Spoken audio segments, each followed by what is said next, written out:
বিসমিল্লাহির রহমানির রহিম। প্রিয় শিক্ষার্থীবৃন্দ, আশা করি তোমরা সবাই সুস্থ আছো। সেই প্রত্যাশা নিয়ে তোমাদের সামনে উপস্থিত হয়েছি। আমি এম জামান হোসেন স্যার। তোমরা অনেকে আমাকে চিনো, অনেকে আবার চিনো না।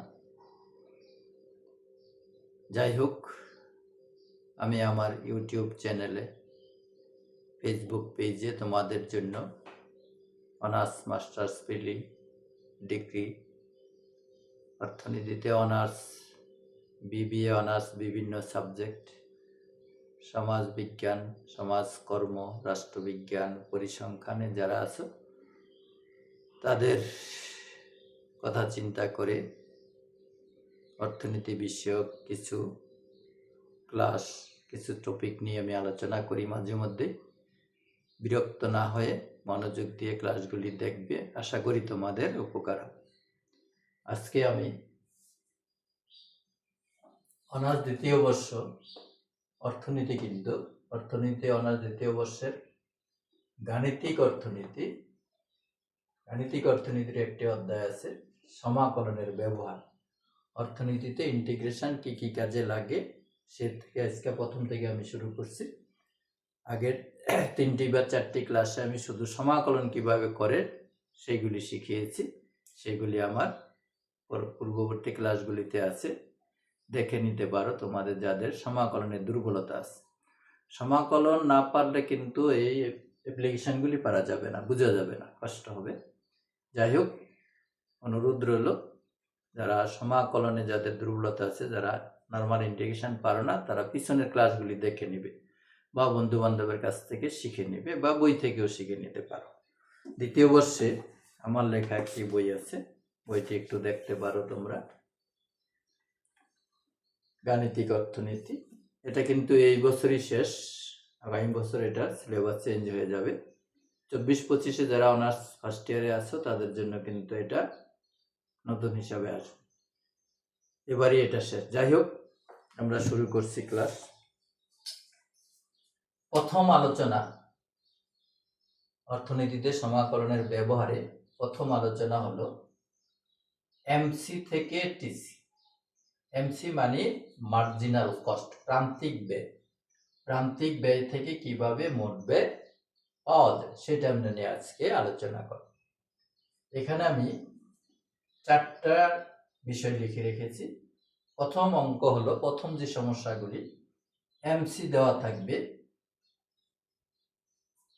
স্থির ব্যয় দেওয়া থাকবে না, সেক্ষেত্রে টিসি আমরা কিভাবে নির্ণয় করব, সেখানে কিভাবে আমরা টিসি নির্ণয় করব। প্রথম আলোচনা, এমসি দেওয়া থাকবে, স্থির ব্যয় দেওয়া নেই, সে থেকে টিসি কিভাবে আমরা নির্ণয় করব। আশা করি বুঝতে পেরেছ। দ্বিতীয় ধরনের যে সমস্যাগুলি, সেখানে একই কথা, এমসি দেওয়া আছে, সেই সাথে স্থির ব্যয় দেওয়া আছে, আমরা কিভাবে টিসি নির্ণয় করব। এই হলো দ্বিতীয় ধরনের সমস্যা। অঙ্ক দেখে বুঝতে হবে, অঙ্ক করার চেয়ে বোঝা দরকার বেশি। অনেকে মুখস্থ অঙ্ক করে ফেলতে পারে, কি করলো, কেন করলো, কিভাবে হলো এটা বলতে পারে না, কিন্তু আমাদের ওইটাই শিখতে হবে। তৃতীয় ধরনের অঙ্ক, এমসি দেওয়া আছে, এখানে নির্দিষ্ট এককের মোট ব্যয় বের করে, এটা বলা হবে। এখানে দেওয়া থাকবে কি, স্থির ব্যয় 50, আর এখানে স্থির ব্যয়ের কথা তো থাকবে, সাথে বলবে নির্দিষ্ট একক, 5 এককের উৎপাদন ব্যয় কত, 10 এককের উৎপাদন ব্যয় কত, 2 এককের উৎপাদন ব্যয় কত, নির্দিষ্ট এককের মোট ব্যয় কত। সর্বশেষ যেটা এমসি দেওয়া আছে, নির্দিষ্ট একক পর্যন্ত উৎপাদন খরচ কত, যেমন 10 একক পর্যন্ত উৎপাদন কত, 5 একক পর্যন্ত। এটার একটা বিশেষ কথা আছে, আমি যখন করাবো তখন বলবো। এটা হলো নির্দিষ্ট একক, 5 এককের উৎপাদন খরচ কত, আর এটা হলো নির্দিষ্ট একক পর্যন্ত, 5 একক পর্যন্ত উৎপাদন খরচ কত। 5 একক পর্যন্ত বলতে বোঝাবে 0 থেকে 5 পর্যন্ত, এই সবগুলির খরচ কত। আর 5 একক হলে শুধু 5 নম্বর এককটার খরচ কত, বা 5টা এককের খরচ কত। যাই হোক, এটা আমি ডিটেল যখন করাবো তখন আমরা বুঝবো। আজকে আমরা একটা একটা করে আলোচনা করি। প্রথম অঙ্ক, তাহলে প্রথম হলো আমাদের এমসি দেওয়া থাকবে, স্থির ব্যয় দেওয়া নেই, টিসি বের করে সবচেয়ে সহজ MC equal to 6q square দেওয়া আছে একটা অঙ্ক, MC equal to 6q square minus 2q plus 4 minus 2iq plus 4 এই দেওয়া আছে। এখান থেকে আমাদেরকে বলছে টিসি কত বা টিসি নির্ণয় করো। তাহলে এখানে স্থির ব্যয় দেওয়া নেই, স্থির ব্যয়টা আমাদের দেওয়া নেই।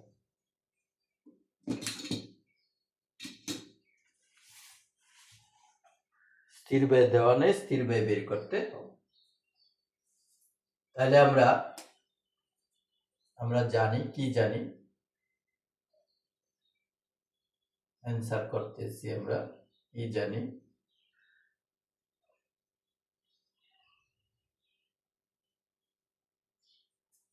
TC is equal to integration of MC dq।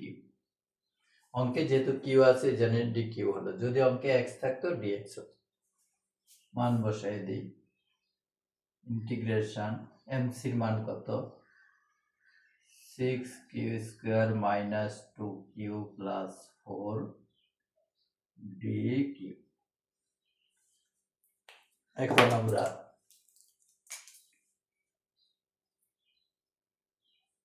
এটাকে সমাকলন করি। আমি আগেই বলছি সমাকলন শিখতে হবে। সমাকলনের ক্ষেত্রে এই পাওয়ার সামনে আসে না, কি হয় পাওয়ারের সাথে 1 যোগ হয়। তাহলে আমরা এখানে এটা যদি করি তাহলে কি হবে 6 ইন্টু এই পাওয়ারের সাথে 1 যোগ করলে হবে কিউর পাওয়ার 3, নিচে আবার এটা হবে পাওয়ার সাথে 1 যোগ করলে যেটা হয় সেটা। আমি আবার বলছি, এই স্থির সংখ্যাটা যা আছে তাই হবে, পাওয়ারের সাথে 1 যোগ হবে, নিচেও পাওয়ারের সাথে 1 যোগ, শুধু এটা হবে। এটা হলো পাওয়ারের সাথে 1 যোগ করে যেটা হবে সেটা নিচে হবে, এই সমাকলনের নিয়ম। মাইনাস এই 2, এটার পাওয়ার আছে কত 1, 1 এর সাথে 1 যোগ করলে হয় 2, নিচে হবে 2 প্লাস যে কোনো স্থির সংখ্যাকে সমাকলন করলে ওইটার সাথে একটা চলক আসবে, তাহলে এখানে হবে 4q প্লাস সি। এটা হলো নির্দিষ্ট অনির্দিষ্ট সমাকলনের ক্ষেত্রে সি লিখতে হয়। তাহলে আমি আবার সমাকলনের কথা বলছি, পাওয়ারের সাথে 1 যোগ, ওই নিচে পাওয়ারের সাথে 1 যোগ করে যেটা হয় সেটা নিচে, পাওয়ারের সাথে 1 যোগ করে যেটা হয় সেটা নিচে, সংখ্যা থাকলে সাথে সাথে, সংখ্যা থাকলে সেটা সাথে সাথে হবে। শুধু সংখ্যা থাকলে এখানে কিন্তু এটা কিন্তু অন্যরকম, এখানে 2 এর সাথে কিউ আছে, এখানে 4 এর সাথে কিউ নাই, শুধু স্থির সংখ্যা। স্থির সংখ্যা থাকলে এটার সাথে একটা চলক হবে, আর কোনো নিয়ম নাই। প্লাস সি, এটা অনির্দিষ্ট সমাকলন। যদি এরকম এখানে কোনো পাওয়ার দেওয়া থাকতো, লিমিট দেওয়া থাকতো, তাহলে হয়তো নির্দিষ্ট। এই লিমিট দেওয়া না থাকলে আমরা বুঝবো এটা অনির্দিষ্ট। অনির্দিষ্ট হলে করার পরে এই প্লাস সি হোক, করার পরে প্লাস সি হোক। এখন আমরা একটু যোগ বিয়োগ করি, এই 3 দিয়ে এটারে কাটলে হয়ে যায় 2, 2q কিউব মাইনাস এই 2 2 কাটা, শুধু Q square plus 4q plus. এখন প্রথম নিয়মে স্থির ব্যয় যদি দেওয়া না থাকে, স্থির ব্যয় সম্বন্ধে যদি কিছু বলা না থাকে, তাহলে আমরা লিখব কি এরপরে কিউ ইজ ইকুয়াল টু 0 হলে TC is equal to TFC is equal to 0। মনোযোগ দিয়ে একটু দেখো, স্থির ব্যয় যদি দেওয়া না থাকে, স্থির ব্যয় সম্বন্ধে যদি কিছু না থাকে, এই অঙ্কে কিছু নাই স্থির ব্যয়ের কথা, সুতরাং এই কথাটা লিখতে হবে কিউ 0 হলে TC is equal to TFC 0, অর্থাৎ উৎপাদন, কিউ মানে উৎপাদন, উৎপাদন 0 হলে মোট ব্যয় এবং মোট স্থির ব্যয় দুইটাই 0। তাহলে এই শর্ত আমরা এখানে বসাই দিই, তাহলে আমাদের টিসি কত 0 সমান সমান 2q কিউব, 2 কিউর মান কত 0, 0 cube minus Q square 0 square plus 4 into 0 plus হলো সি। সুতরাং সবগুলি শূন্য, তাই সি এর মানও শূন্য। এই সি এর মানটা বের করলাম। তাহলে আমাদের টি সি ইজিক্যাল টু কত হবে, 2q³ minus Q square plus 4q plus 0 অঙ্ক হয়ে গেল। তাহলে এই শূন্যটা আমরা না দিলে এটাই অ্যান্সার, এটা হয়ে গেল আমাদের। আমি আবার এই লাস্টের অংশটা আবার বলছি, প্রথম আমরা টিসি বের করব, সব অঙ্কের ক্ষেত্রে এই নিয়মটা হবে, ঠিক আছে? সব অঙ্কের ক্ষেত্রে এই সি সহ এইটুক হবে। যদি স্থির ব্যয় দেওয়া না থাকে তখন আমরা লিখব কিউ ইজিক্যাল টু 0 হলে TC equal to TFC equal to 0। স্থির ব্যয় সম্বন্ধে যদি কিছু বলা না থাকে সেক্ষেত্রে এটাতে অ্যাপ্লাই করব, কিউর মান 0 বসাবো, টিসির জায়গায় 0 বসাবো, বসালাম। বসাই এখানে সি ছাড়া আর কিছু নাই, সুতরাং সি এর মান 0। তাহলে এই অঙ্কে আমরা এখন এই সি এর জায়গায় 0 বসাই দিলাম, এই সি এর জায়গায় 0 বসাই সি 0 ছাড়া বাকিটুকু লিখলাম। এটাই হলো মোট ব্যয়, এটাই হলো মোট ব্যয়। এখন একটি কথা আমি বলে রাখি, আচ্ছা এরপরের অঙ্কে বলি, এরপরের অঙ্ক ওই কথাটা বলি। যাই হোক, আমাদের একটা আইটেম শেষ হলো, সেটা হলো কি এমসি দেওয়া থাকবে, টিসি বের করতে বলবে, সেখানে স্থির ব্যয় সম্বন্ধে কিছু বলবে না। তাহলে আমাদের এই 1 নম্বর বিষয়টা আমরা মনে রাখি। এরপরে চলে যাই আমরা 2 নম্বর বিষয়ে, সেখানে স্থির ব্যয় দেওয়া থাকবে, সেখানে স্থির ব্যয় দেওয়া থাকবে। এটা মুছে ফেললাম, এখানে স্থির ব্যয় দেওয়া থাকবে।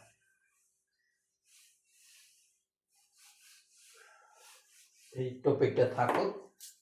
তাহলে দ্বিতীয় নম্বর অঙ্ক হলো আমাদের এমসি দেওয়া আছে, এমসি দেওয়া আছে 12 plus 8x minus 3x square, 12 plus 8x minus 3x square, TFC equal to দেওয়া আছে 24।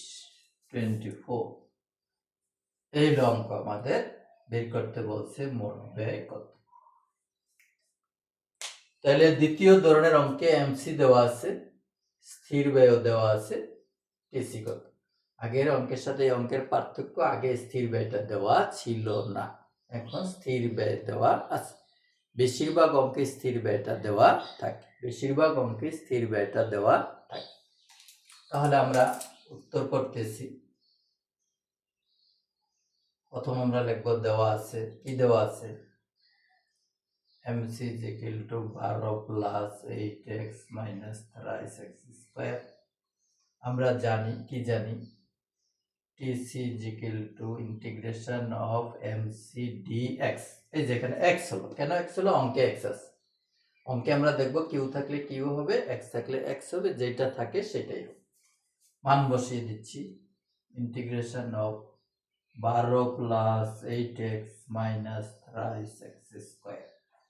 এটাকে করলে কি হয়, স্থির সংখ্যা, তাহলে 12x হবে প্লাস 8, এখানে হবে x square by 2 minus 3x cube by 3 plus হলো, যোগ বিয়োগ করে রাখি, 12x প্লাস এটাতে কাটলে হয় 4x স্কয়ার মাইনাস 3 কাটলে হয় x কিউব প্লাস, এটা হলো মোট ব্যয় অপেক্ষক। এখন আমাদের ওই যে কথাটা, যেহেতু এখানে ফিক্সড কস্ট দেওয়া আছে, টোটাল ফিক্সড কস্ট দেওয়া আছে, তাহলে এখানে আমরা কি লিখব, x is equal to 0 হলে TC is equal to TFC is equal to 200। এখন আর 0 লেখা যাবে না, এখন লিখতে হবে x is equal to 0 হলে TC is equal to TFC is equal to 24। এটা অনেকে তোমরা জানো না, মাইক্রো ইকোনমিক যারা পড়ো নাই। তাহলে কস্ট চ্যাপ্টারে যখন আমরা আলোচনা করছি তখন দেখাচ্ছিলাম যে উৎপাদন না করলেও উৎপাদনকারীর স্বল্পকাল একটা খরচ বহন করতে হয়, সেটা হলো ফিক্সড কস্ট। তাহলে উৎপাদন না করলেও যেই খরচটা হয় সেটাকে বলে স্থির খরচ। এই স্থির খরচটা আমাদের বের করতে হয়, এটা অর্থনীতিতে একটা প্রভাব ফেলে, দামের উপর একটা প্রভাব ফেলে। যাই হোক, সেটা পরে বলবো আমরা। তাহলে এখন এই অঙ্কে আমরা এটা অ্যাপ্লাই করবো, এই শর্তটা, এই কন্ডিশনটা আমরা এই টিসির উপর অ্যাপ্লাই করি। তাহলে 0 TC ইকুয়াল টু 0 না হয়ে এখানে হবে কত, 24। তাহলে 24 সমান সমান 12 into 0 plus 4x square minus x cube plus, তাহলে এটা 0 এটা 0 এটা 0, সুতরাং সি ইজ ইকুয়াল টু কত 20। তাহলে আমরা টিসি ইজ ইকুয়াল টু কত লিখব 12x plus 4x square minus x cube plus 20 এলো মোট ব্যয় অপেক্ষ। তাহলে সি এর মান 24 পেলাম, 24টা আমরা এই জায়গাটায় বসিয়ে দেব, 24টা এই জায়গাটায় বসিয়ে দিলে এটা হলো মোট ব্যয়। এখন আমি যে কথাটা একটু আগে বললাম এটা অঙ্ক হয়ে গেছে, টিসি বের করতে বলে টিসি হয়ে গেছে। এখান থেকে আমি অনেকগুলি কথা বলবো যেটা তোমাদের অনেক দরকার। বেসিক যদি ক্লিয়ার না হয় তোমরা কিন্তু অঙ্ক অনেক সময় অঙ্কে লেজ লাগাই দেয়, লেজ মানে অংশ, সেই অংশটা হয়তো করে আসতে পারবো না। তাহলে আমরা এখন কি বলতে চাচ্ছি শোনো, এটা তো টিসি বের করলাম। এখন যদি বলে এখানে অনেকগুলি জিনিস আছে, একটা হলো টিসি, আরেকটা হলো টিবিসি, আরেকটা হলো টিএফসি, আরেকটা হলো এসি, আরেকটা হলো এবিসি, আরেকটা হলো এএফসি। এই 6টা জিনিস, এই 6টা জিনিসের এটা তো হয়ে গেল, আমাদের টিসি তো হয়ে গেল। এখন যদি বলে টিবিসি কত, টিবিসি যদি বলে এইটার যে অংশটার মধ্যে এক্স আছে, চলক আছে, সেইটা হলো টিবিসি। তাহলে 12x plus 4x square minus x cube, এটা হলো কি টিবিসি, টোটাল ভেরিয়েবল কস্ট। আর টিএফসি কোনটা, টিএফসি তো যেটার সাথে চলক না, এই 24। এখন যদি বলে আমাদের এইখান থেকে যদি বলে এএফসি কত, এএফসি হলো টিবিসি বাই এক্স। তাহলে এইটারে এক্স দিয়ে ভাগ করে দিলে কত হয় 12 plus 4x minus X square. AFC কত হবে, তাহলে TFC by X 24 by x.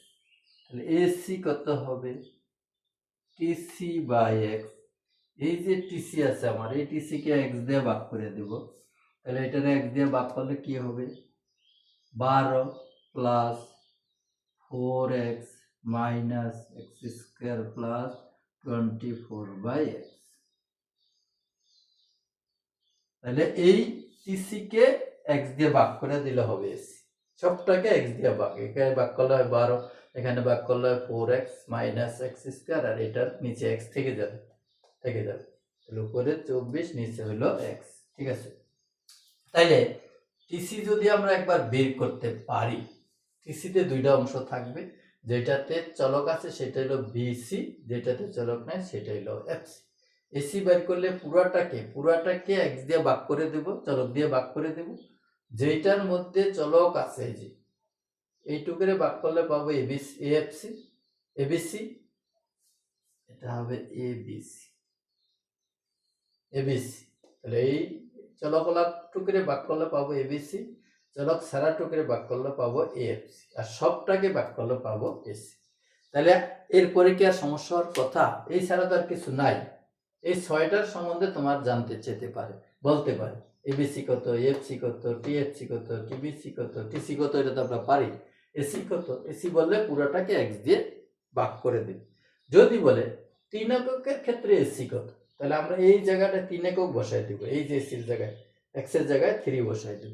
10 এককের ক্ষেত্রে এসি কত, 100 এককের ক্ষেত্রে গড় খরচ কত, 100 এককের ক্ষেত্রে মোট খরচ কত, এখানে 100 বসাই দিব। যাই হোক, তাহলে আমাদের 2 প্রকার অঙ্ক আমাদের হয়ে গেল। তাহলে প্রথম ধরনের ছিল কি, এমসি ছিল টিসি বের করতে বলছে, স্থির খরচ সম্বন্ধে কোনো কিছু বলে নাই।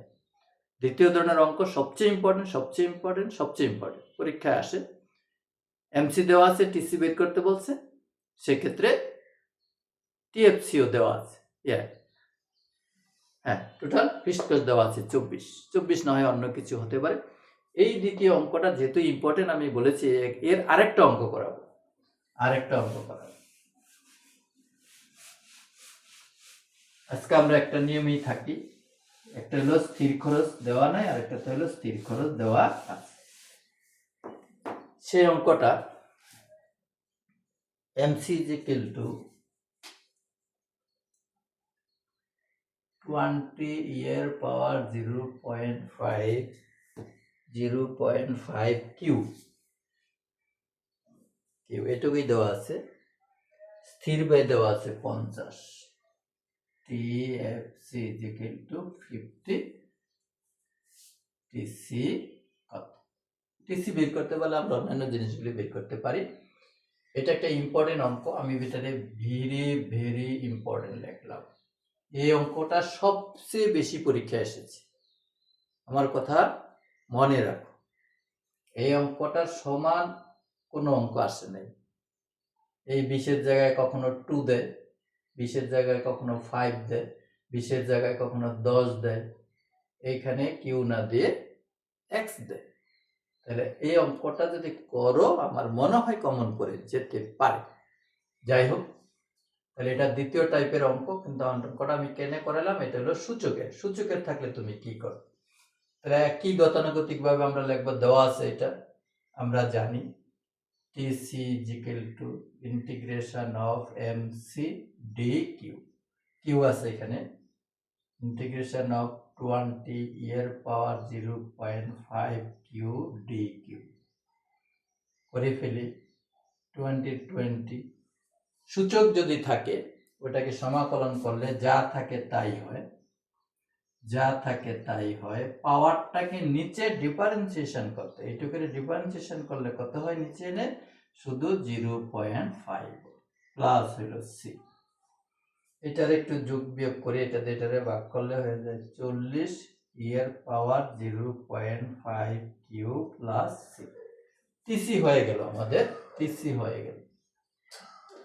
এখন ওই যে condition TFC is equal to 50, তাহলে আমরা কি লিখব, কিউ ইজ ইকুয়াল টু 0 হলে TC is equal to TFC is equal to 50। এই শর্ত এখানে অ্যাপ্লাই করব। তাহলে এখানে কত হবে, 50 সমান সমান 40 ইয়ার পাওয়ার 0.5 ইন্টু 0 প্লাস সি, আর এখানে হলো 50 সমান সমান 40 ইন্টু, এখানে কি হয়, ইয়ার পাওয়ার 0, আমরা জানি কোনো কিছুর পাওয়ার 0 হলে সেটার মান হয় 1, প্লাস হলো সি। তাহলে সি ইকুয়াল টু কত হচ্ছে, এখানে 40, 50 থেকে 40 গেলে থাকে 10। একটা কথা, যে অঙ্কটা যে উদ্দেশ্যে আমি করিয়েছি সেটা হলো, আগের অঙ্কে টিএফসি 24 ছিল, সি এর মানও 24 হয়েছে। অনেকের ধারণা সি এর মান টিএফসির মানের সমান হয়, কিন্তু বাস্তবে তা না। এই অঙ্কে টিএফসি কত দেওয়া ছিল, 50, কিন্তু সি এর মান হলো কত, 10। তাহলে ওই চিন্তাটা আমরা মাথা থেকে বের করে নিয়ে যাই, যে টিএফসির মান যেটা সেটাই সি এর মান, তা কিন্তু না। এই অঙ্কে কিন্তু তাই প্রমাণ হলো, টিএফসি কত 50, সি এর মান পেলাম কত 10। তাহলে টিএফসি যেটা সেইটা সি এর মান সব সময় না। সুতরাং আমরা এরকম মান বসিয়ে দেখব কত। মুখস্থ অনেকে লিখে দিয়ে আসে, সেটা কিন্তু ভুল হতে পারে, ভুল হওয়ার সম্ভাবনা আছে। তারপরেও আমি স্পষ্ট করে দিচ্ছি, সূচকের ক্ষেত্রে এই ঘটনাটা ঘটবে না। সূচকের ক্ষেত্রে সি এর মান টিএফসির সমান হবে না। সূচক ছাড়া নরমাল অঙ্কের ক্ষেত্রে সি এর মান হবে টিএফসির মান যা, যেমন আগের অঙ্কে টিএফসির মান ছিল 24, সি এর মানও হয়েছে 24। এই অঙ্কে টিএফসির মান 50, সি এর মান কিন্তু মাত্র 10। যাই হোক, আমরা তাহলে ওই কথাটা মাথা থেকে বের করে নিয়ে যাই, যে টিএফসির মান আর সি এর মান এক হয়। তাহলে আমাদের এখন কি হলো, এই অঙ্কে আমরা এখন মান বসাই দিই। সুতরাং মোট ব্যয় অপেক্ষক টিসি সমান সমান 40 ইয়ার পাওয়ার 0.5 কিউ প্লাস 10। এই হলো আমাদের অ্যান্সার। তাহলে আমরা দুই ধরনের অঙ্ক করলাম। সমাকলনের ব্যবহারের প্রথম ব্যবহার হলো প্রান্তিক ব্যয় থেকে কিভাবে মোট ব্যয় অপেক্ষক পাওয়া যায়। সেখানে 4 ধরনের অঙ্ক আছে। প্রথম অঙ্ক হলো এমসি দেওয়া থাকবে, টিসি বের করতে বলবে, স্থির ব্যয় সম্বন্ধে কিছু বলা থাকবে না। স্থির ব্যয় দেওয়া থাকবে না। তারপরে হলো এমসি দেওয়া আছে, টিসি বের করতে বলবে, সেইখানে স্থির ব্যয় দেওয়া থাকবে। তারপরে হলো এমসি দেওয়া থাকবে, টিসি বের করতে বলবে, তখন বলবে 10 একক উৎপাদনের খরচ কত। চতুর্থ হলো এমসি দেওয়া থাকবে, টিসি বের করতে বলবে, সেখানে বলবে এত একক পর্যন্ত উৎপাদনের খরচ কত। মাঝে আমি দ্বিতীয় অঙ্কের ক্ষেত্রে একটি জিনিস দেখিয়েছি তোমাদেরকে, সেটা হলো টিসি বের করার পরে যদি বলে টিএফসি কত, টিবিসি কত, এসি কত, এএফসি কত, এবিসি কত ইত্যাদি, এগুলি কিন্তু তোমরা ফার্স্ট ইয়ারেও করেছো, ফার্স্ট ইয়ারও এসব অঙ্ক করেছো। বাজার অধ্যায় এগুলি ছিল, কষ্টের ছিল। যাই হোক, আজকে আর আমি আগাচ্ছি না। তাইলে এই অঙ্কটা আমরা মাইন্ডে রাখবো যে এখানে 20 না হয়ে কোনো কোনো অঙ্কে আমি দেখেছি 2 দেওয়া আছে, কোনো কোনো অঙ্কে 5 দেওয়া আছে, কোনো কোনো অঙ্কে 10 দেওয়া আছে। এটা ইউ না দিয়ে এক্স দিতে পারে, এটা ঠিক আছে। 0.5 ডো সাধারণত চেঞ্জ করে না, এখানে এক্স দিতে পারে। তাহলে এই ক্ষেত্রে টিএফসির মান দেওয়া আছে 50, কিন্তু সি এর মান হলো 10। এটা মাইন্ডে রাখবো। আজকে এই পর্যন্ত শেষ করছি, পরে দেখা হবে। যে দুইটা বাকি রইলো, যে দুইটা আইটেম বাকি, সেই দুইটা আমি নেক্সট ক্লাসে করব। সে পর্যন্ত সবাই সুস্থ থাকো, সে প্রত্যাশা আজকে এখানে শেষ করছি। ধন্যবাদ তোমাদের সবাই।